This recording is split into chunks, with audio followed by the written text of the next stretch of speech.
tersenarailah sifat-sifat yang wajib diketahui oleh setiap makhluk, oleh setiap mukallaf, iaitu 20 sifat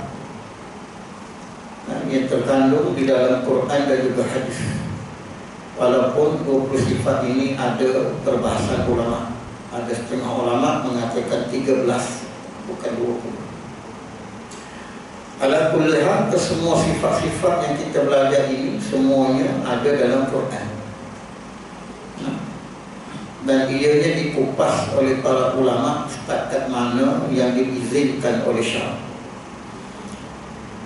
Baik, selepas daripada kita mengenali sifat-sifat Allah, maka dia tak cukup di situ. Maka wajib mengetahui dalil bagi sifat tersebut. Dalil, kenapa kena tahu dalil? Kerana dalam bab tauhid disebut kenal ialah mereka yang mengetahui satu-satu sifat itu bidalil, dengan dalil. Dan dalil yang kita pakai dua, sama ada dalil akal dan dalil nakal. Dalil akal, dalil yang dimaksudkan kepada akal, dan dalil yang kedua, dalil yang dimaksudkan kepada Quran hadis. Tapi dalam kitab yang kita baca ni, dia banyak pakai dalil akal, dalil akli. Dan satu lagi, kenapa kita mesti tahu dalil dalam bab tauhid? Sebab nak keluar daripada khilaf ulama yang mengatakan orang yang tahu sifat Tuhan tanpa dalil, maka hukumnya imannya tidak sah. Imannya tidak sah. Makna iman tidak sah ni, kata kalau bahasa kasarnya, orang sebelah sana lah, kafir lah, yang kita kata yang agak sensitif hari ni kita nak sebut benda tu. Tapi Allah Ta'ala dah sebut lama dah, Qul ya ayyuhal kafir. Tapi kita hari ni dianggap sensitif lagi. Maknanya tahu sifat Tuhan hanya tidak mengetahui di manakah tempat ambilnya. Maka itu pun telah menjadi pertikaian ulama. Adakah orang tersebut sah imannya ataupun tak? Ada perselisihan pendapat di situ. Maka kita nak lari daripada khilaf itu, maka kita belajar tentang dalil. Dalil bagi setiap sifat yang wajib bagi Allah Subhanahu wa Ta'ala. Baik, dalil qidam Allah Ta'ala. Kata tuan kitab, dalil qidam Allah Ta'ala. Qidam artinya sedia, tersebut begitu. Makna sedia ialah tidak ada permulaan. Itu makna sedia. Adamun awaliyah. Baik, tuan-tuan tahu kan Allah Ta'ala bersifat dengan tidak. Tahu? Allah Ta'ala tidak ada mula. Tahu? Tak ada siapa tak tahu. Jangan buat siapa. Saya tak tahu, Ustaz, kan?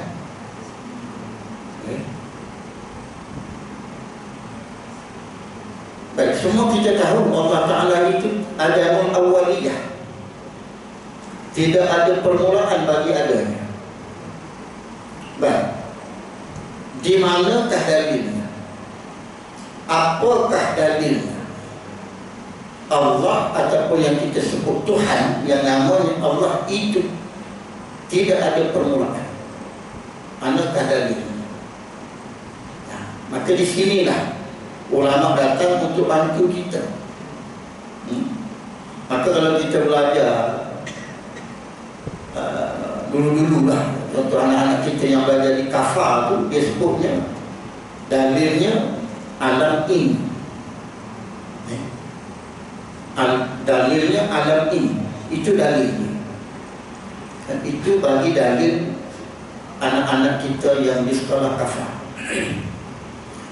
Baik, apa kaitan adanya alam ini dengan tidak ada permulaan yang apa? Apa kaitannya? Ya. Nah, kalau dihujah macam tu, baik, tapi tak ada siapa nak hujah pun. Baik, betul. Tapi kadang-kadang benda ni dia datang dalam hati kita daripada khatir-khatir syaitaniyah, lintasan-lintasan hati yang dibangsakan kepada syaitan yang cuba nak memesongkan. Ada benda, ya, Islam ni betul. Ada juga orang sampai keliru sampai macam tu. Ya ke? Yang Islam ni betul. Ya ke? Allah Ta'ala tu ada. Sebab benda panca indera kita tak boleh nak cari benda tu, kecuali orang yang beriman. Dia ada panca indera dia yang keenam, itu iman. Ataupun yang kita panggil dalam ilmu tauhid nazar, ataupun akal. Kita cari dengan akal. Mata tak boleh nak cari, telinga tak boleh nak dengar, kulit tak boleh nak merasa, hidung tak boleh nak bau, lidah tak boleh nak rasa. Tapi kita orang beriman, Allah Ta'ala bekalkan akal. Di situlah itu guna. Ya. Baik. Dalil kidam Allah Ta'ala, jika adanya Allah Ta'ala, ini dipanggil wajhud dilalah. Kalau kita belajar tinggi, peringkat tinggi sikit lah, dia panggil wajhud dilalah, jalan untuk kita sampai kepada Allah Ta'ala bersifat dengan kidam.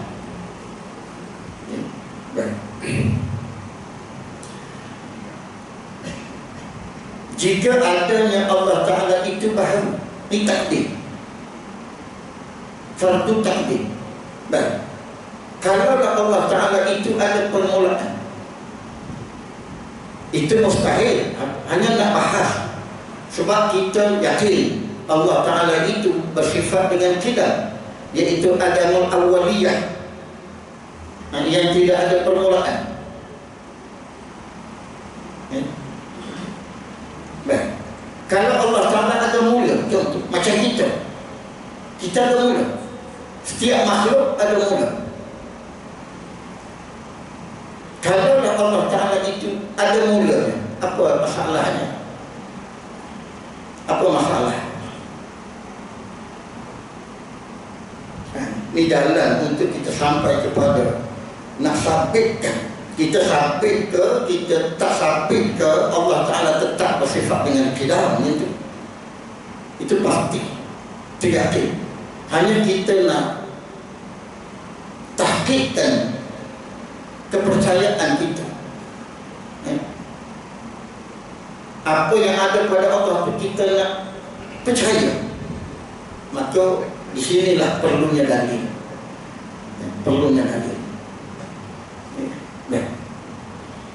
Kalau Allah Ta'ala ragu, ada juga orang pertikaian ni, buah kalau ustaz kata main buah kalau. Ada juga jadi macam ni. Kita dah sebut banyak Allah Ta'ala guna kalau ni. Nabi pun guna kalau. Kalau tak boleh guna kalau, Allah Ta'ala tak pakai kalau. Lau kana fihi ma alihatun, itu dia panggil wajhud dilalah. Allah Ta'ala guna dalam Quran untuk kita guna juga pada sifat-sifat yang lain. Allah Ta'ala sebut jikalau, lau fardiyah, dia panggil jikalau fihima, pada langit bumi, alihatun, ada Tuhan selain daripada Allah. Ada Tuhan selain daripada Allah. Bukan Tuhan orang, bukan Tuhan berhala, bukan Tuhan itu. Tuhan makna dia Tuhan, takrif Tuhan kena tahu tak apabila disebut Tuhan itu apa ni? Tuhan ni dia kena ada dua sifat yang dirangkumkan oleh para ulama, iaitu istighna wal iftiqar. Dia kena dua, kaya daripada sekalian yang lain dan sekalian yang lain berhajat kepadanya, itu dia panggil Tuhan. Itu dia panggil Tuhan. Maka Allah Ta'ala sebut lau kana fihi ma'alihatun, jikalaulah pada langit bumi ini ada Tuhan selain daripada Allah yang sama dengan Tuhan, dengan Allah. Makna sama tadi, kaya dan kaya, jangan ingat kaya banyak harta. Itu akal kita hukum orang kaya macam tu lah.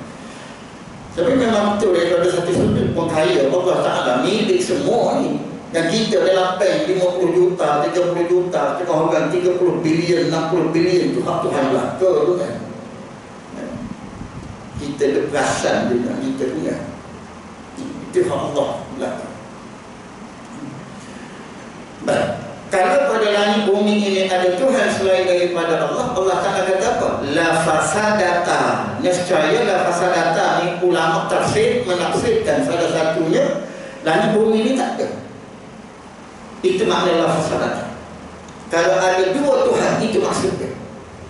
Kita cakap mudah-mudahan. Kalau ada dua Tuhan, Allah Ta'ala sebut, bermakna alam ni tak ada. Kita ni alam. Lepas tu kita ni ada ke tak ada? Ada. Apabila ada, bermakna dua ketuhanan itu terbatas.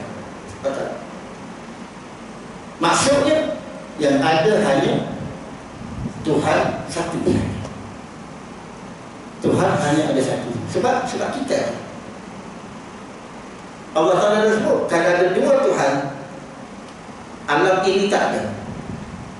Kita tengok alam ni ada, maka ternafilah dua Tuhan, tiga apatah lagi, bermakna Tuhan itu satu. Nak sebut Allah Ta'ala guna dalam Quran lam, jikalau. Yang tengok orang kata tak boleh pakai jikalau. Ini dalil. Dalil kita ni kita pakai lau fardiyah. Jikalau Allah itu baharu, Allah itu baharu contoh. Makna baharu, apa makna baharu? Dia belajar tauhid ni kena pelan-pelan. Dia tak boleh laju macam belajar fiqh, macam orang cerita hari kiamat. Yang tu cerita laju pun tak apa, tak masalah itu. Tak faham pun tak apa yang tu. Sebab yang tu wajib percaya je. Ini tuan-tuan satu benda yang nak bawa kepada makrifatullah, nak bawa kepada kenal Tuhan. Dan disebut sekali lagi ulama bersepakat, inilah pengenalan Tuhan, inilah orang yang kenal Tuhan, inilah sebesar-besar nikmat. Baik, kalau Allah Ta'ala baharu ni makna kena jadi, kena jadi. Baik, kalaulah Allah Ta'ala itu kena jadi, kalau benda sesuatu yang tak kena jadi, dia tak panggil baharu. Benda baharu, benda yang kena jadi, sesuatu yang dijadikan, itu dia panggil benda baru. Baik, takdirlah kata, baik, Tuhan ni ada baru, ini ada permulaan, bukan ada awaliyah. Tidak ada mula. Makna dia ada mula contoh. Nescaya ia berhajat kepada yang membaharukan. Nescaya dia berhajat kepada yang menjadikan. Yang membaharu itu makna yang menjadikan dia. Pasti. Dan macam kita berhajat pada yang menjadikan kita. Keadaan seperti ini, ini akal, ini akliyah. Akliyah. Semua orang boleh terima. Tak ada siapa-siapa tak boleh terima. Tak apa angkat tangan. Saya tak boleh terima orang. Benda baharu tak semestinya kena jadi. Kalau bukan berani, kalau tuan-tuan tak boleh nak terima hujah ni, boleh katakan. Jadi saya tak boleh terima setiap benda baharu dia mesti berhajat pada yang menjadikan dia. Kita tanya pula, mana contoh satu benda baru yang tak kena jadi dalam alam ni tuan-tuan? Satu benda yang baru yang dijadikan, yang tidak ada yang menjadikan. Contoh jadi dengan sendirilah. Contoh kok ada lah benda jadi dengan sendiri. Ada.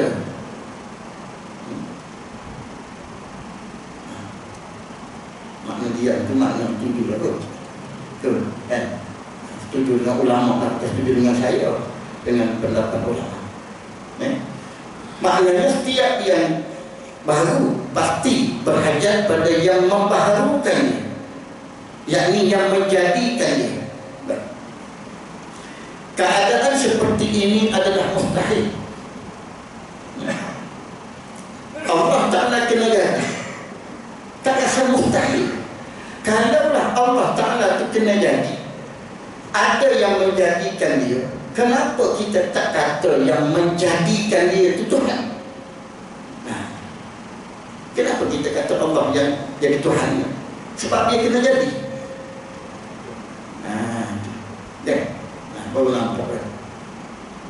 Kalau kita kata Allah Tuhan, tak sah. Sebab apa? Sebab dia kena jadi. Sepatutnya kita kata yang menjadikan dia itulah Tuhan. Atau yang menjadikan Allah tu, ada yang menjadikan dia pula. Dia jadi masalah macam tu. Kalau Tuhan tu baru. Sebab tu kita nak habis setakat mana? Maka dia suruh, kerana berlaku benda ni mustahil, Tuhan itu kena jadi. Tuhan itu kena jadi mustahil. Kenapa? Sebab akan berlaku dua masalah. Dua masalah ni yang akal tak boleh nak terima. Bukan akal orang Islam sahaja, akal orang bukan Islam pun dia tak boleh nak terima. Apa dia? Satu, daurun.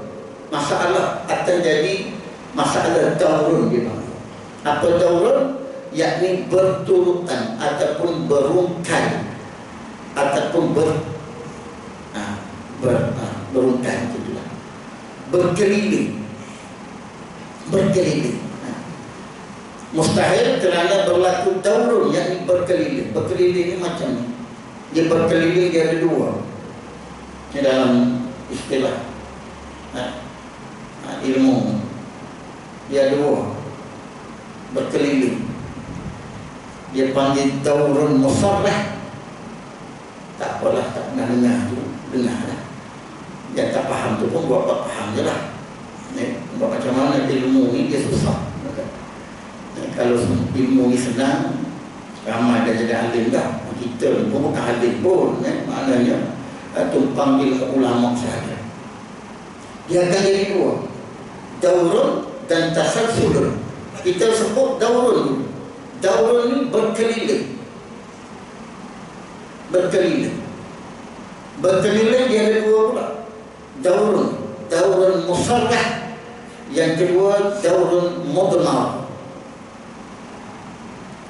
Daurun musarrah macam mana? Ni Allah. Contoh. Daurun musarrah. Daurun musarrah. Ni Allah. Sebab kita kata Allah Ta'ala, kalau fardiyah, kalau Allah Ta'ala kena jadi, kalau Allah Ta'ala ada permulaan, maka bermakna ada yang menjadikan dia. Siapa yang menjadikan dia? Yang ni yang menjadikan dia. Yang ni siapa pula yang jadikan dia? Siapa yang jadikan dia? Sebab ada orang tak boleh terima ada sesuatu tidak ada yang menjadikan. Tuan-tuan, ada sesuatu yang ada menjadikan, itu dipanggil makhluk. maka Tuhan dia tidak bersifat dengan makhluk. Sebab tu tak boleh nak kata dia dijadikan. Kalau kita kata Tuhan dijadikan, dia akan jadi masalah. Masalah apa? Masalah daurun lah. Ya Allah kalau kena jadi, siapa jadikan dia? Yang ni jadikan. Yang ni siapa nak jadikan dia? Siapa? Kita kata Allah lah yang jadikan dia. Dia jadi duk main macam tu. Allah yang ni jadikan, yang ni Allah jadikan, Allah yang ni jadikan. Ini dia panggil daurun musarrah. Contoh macam mana? Nak senangnya, bapa buat anak, kan? Anak buat bapa. Tu dia jadi daurun musarrah macam tu. Bapa buat anak, kita boleh terima. Anak buat bapa ni kita tak boleh nak terima. Tak ada siapa boleh terima.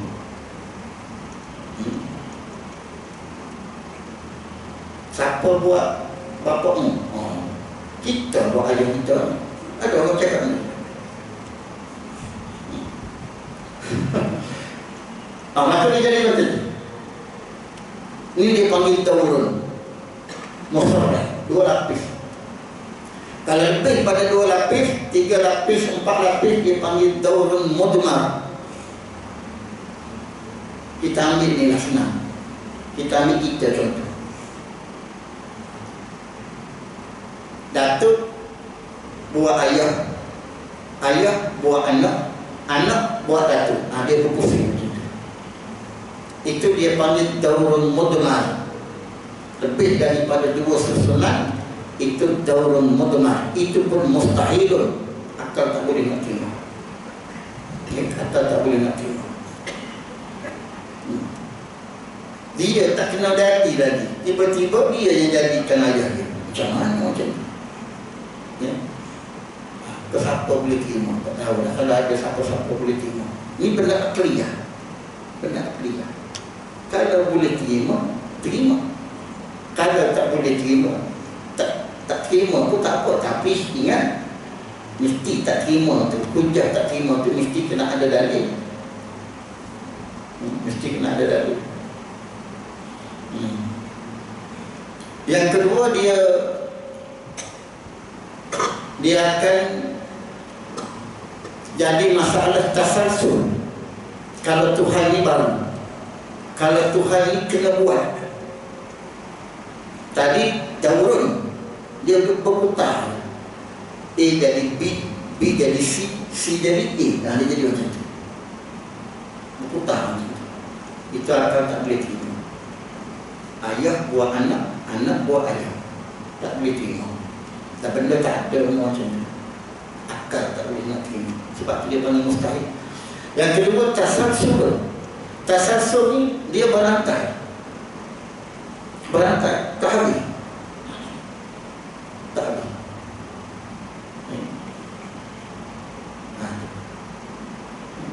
Ayah jadi anak, anak jadi cucu, cucu jadi cicit. Habis. Tak habis. Lepas tu ayah, datuk dia buat, datuk dia tonyeh dia buat macam-macam. Tak sih. Tidak ada penghujung. Dia jadi macam tu. Sebelah atas pun tak habis, sebelah bawah pun tak habis. Maka itu pun akal tak boleh terima. Sebab tu kita, orang Islam, semua makhluk dijadikan oleh Allah. Kita manusia bermula daripada Nabi Adam. Sampailah manusia akhir kiamat. Itulah penghujung. Nabi Adam, siapa jadikan? Allah yang jadikan. Allah, siapa yang jadikan? Yang tidak nak tanya. Kenapa tak boleh tanya, Ustaz? Sebab Allah, dia bukan makhlukun. Dia bukan makhluk. Dia bukan makhluk. Yang sampai di Adam itu sebab Adam orang yang manusia yang pertama yang Allah Ta'ala cipta. Dia habis di Allah. Allah siapa buat? Tak boleh. Salah itu salah-salah. Ya. Kalau Kalau kita belajar, kita tahu soalan ni salah-salah, jangan jawab kan? Allah siapa yang buat, tapi setengah orang dia nak tahu juga jawapan. Maka kita sebut Allah Ta'ala tidak ada pencipta. Kenapa pula dia tidak ada pencipta? Sebab dia Tuhan. Hukum Tuhan dengan hukum makhluk lain, tuan-tuan. Ini ada orang bawa hukum Tuhan sama dengan hukum makhluk. Tak perlu sebut apa-apa, tapi disebut macam ni. Kita ada tak itu? Ada tempat tak itu? Ada tempat tak itu? Tuan-tuan, ada tempat tak kita ni? Ada. Bumi ada tak? Ada. Ada tempat tak bumi? Ada. Langit ada tak? Ada. Ada tempat tak langit? Ada di atas. Bulan, bintang, ada tempat tak? Ada tak? Ada. Mana? Apabila ada tempat tak? Ada tempat. Last kali dia heret sampai ke Tuhan. Tuhan ada tak? Ada. Mana tempat? Habis itu semua tadi kita jawab, semua ada tempat. Last kali dia heret sampai ke Tuhan. Walhal yang dia tanya tadi semuanya makhluk belaka, betul-betul. Kita makhluk. Kenapa kita ada tempat? Sebab kita makhluk. Langit makhluk. Kenapa ada tempat? Sebab dia makhluk. Sebab dia dicipta. Bulan, awal, semua yang dicipta pasti ada tempat. Allah dia pencipta, dia tak masuk dalam keadaan makhluk. Ni tiba-tiba kita hari Allah sekali. Kita ada tempat. Kita ada tempat. Langit ada tempat. Bulan ada tempat.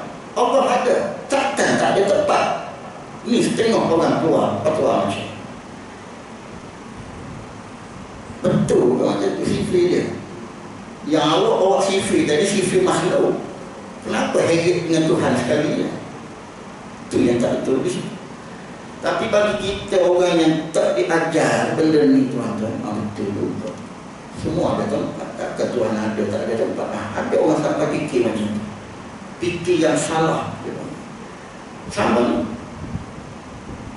Kita kena jadi. Nabi Adam kena jadi. Allah Ta'ala ada. Siapa yang jadikan dia? Kenapa nak heret dengan Tuhan? Dia bukan makhluk. Dia khaliqun. Dia pencipta. Dia pencipta. Ini nak suruh belajar ilmu tauhid supaya kenal. Apa maksud kenal Allah? Kalau dalam ilmu tauhid dapat membezakan antara adanya Tuhan dengan adanya makhluk. Dia boleh beza, dia kenal Tuhan. Ini sampai nak samakan Tuhan dengan makhluk. Kita ada tempat. Tuhan ada pun mesti ada tempat. Mungkin dah salah. Saya dah tak betul. Saya dah tak tepat. Biarlah dia kata betul sekalipun. Kita tak mengatakan tak betul. Sebab nak kias Tuhan dengan makhluk mana boleh. Tuhan bukan boleh dikias, tak boleh diumpamakan. Dia jadi tasasul macam tu lah. Apabila kita mengatakan jikalau Tuhan itu ada pencipta, maka dia menyebabkan dua masalah yang akal tak boleh terima, iaitu daurun, berpusing, satu lapis berpusing ataupun dua lapis ataupun lebih, ataupun dia akan menjadi masalah tasalsul, berantai, tak habis, tak sih, berantakan mitos. Sedangkan yang kita tahu Tuhan kita ialah Allah. Tak ada Tuhan lain.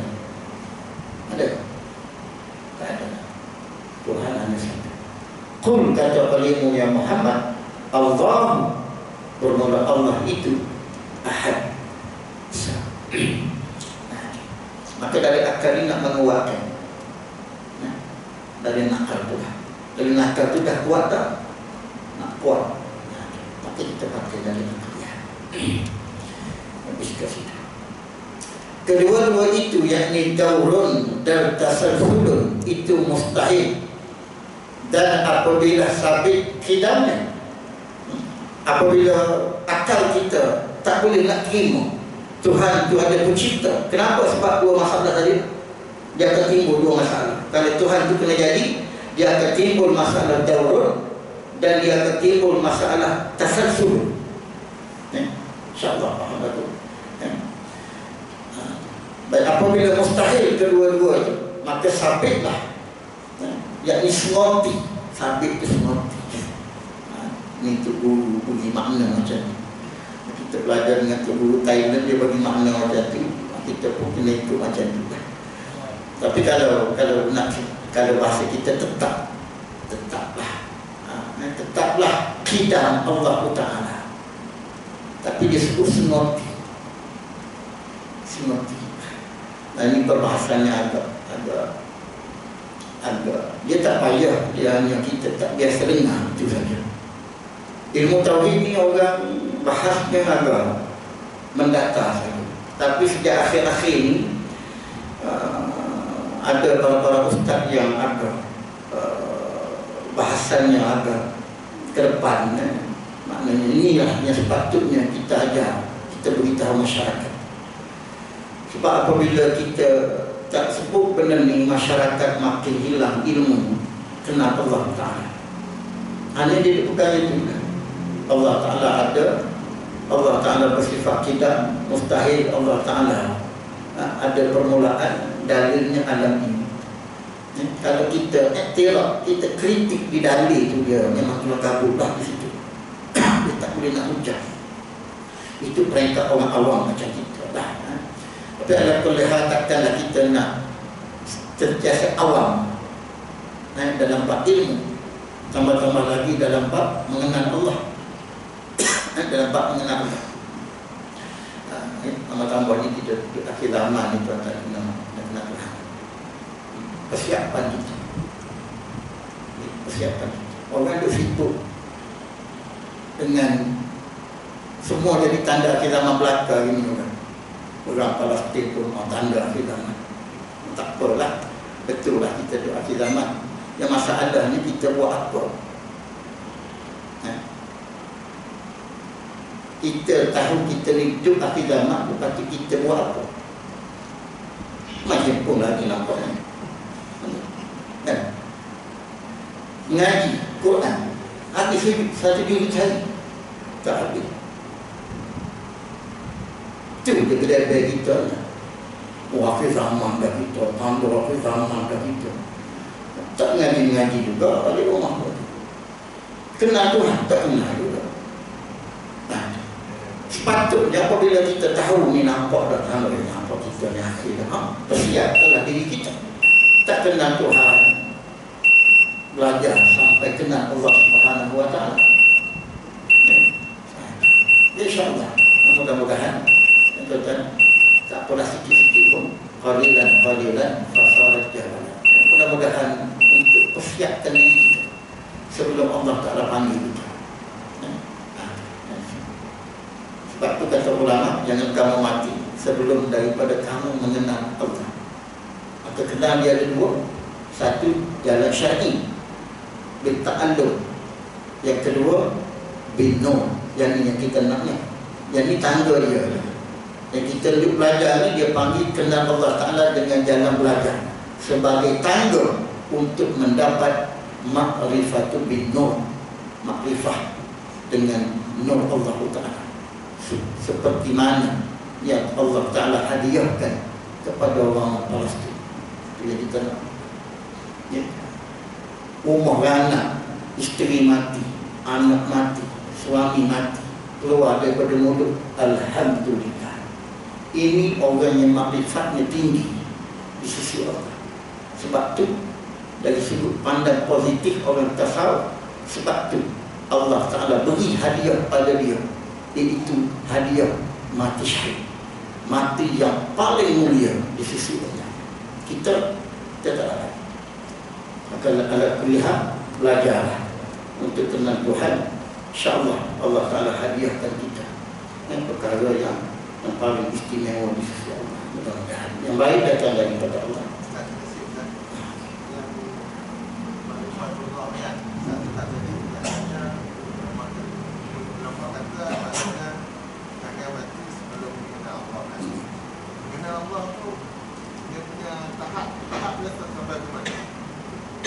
Tahap tadi boleh membezakan antara ada makhluk dengan ada Allah. Kalau macam tadi contoh, kita ada tempat, langit ada tempat, Allah ada tempat tak? Ada, tak kenal Tuhan lagi. Sebab sama dengan makhluk. Ala kulihat nak tahu setakat mana mengenal Allah yang melepasi fardu ain, iaitu kita belajar kitab-kitab yang dikarang oleh para ulama. Seperti kitab yang kita baca ni, Faridatul Faraid, inilah sekurang-kurang dan kita tahu, sekurang-kurang kita tahu. Maka lepaslah ilmu mengenal Tuhan kalau kita menguasai ilmu. Tapi dalam kitab ni dia ada campur juga lah yang agak tinggi-tinggi sikit. Dan saya bahas pun pertengahan, tidak kata rendah sangat, tak kata tinggi sangat, mana pertengahan. InsyaAllah sesuai dengan kita. Kalau rasa susah payah itu sebab kita jaga dengar, itu saja. Jangan dengar. InsyaAllah kalau kita belajar, InsyaAllah kita sentiasa dengar, dan InsyaAllah benda ni akan jadi mudah. InsyaAllah. Mudah-mudahan yang baik datang daripada Allah. Dalam masa bangsa daripada diri saya sendiri, aku berkata bihala, astagfirullahaladzim wa lakum, assalamualaikum warahmatullahi wabarakatuh. Subhanakallahumma wa bihamdika, asyhadu an la ilaha illa anta, astaghfiruka wa atubu ilaik. Bismillahirrahmanirrahim. Wa al-'asri innal insana lafi khusrin illa alladhina amanu wa 'amilus shalihat wa tawasaw bil haqq wa tawasaw bis sabr. Sallallahu ala sayyidina Muhammad wa ala alihi wa sahbihi ajma'in. Alhamdulillahirabbil alamin. Taqabbalallahu minkum.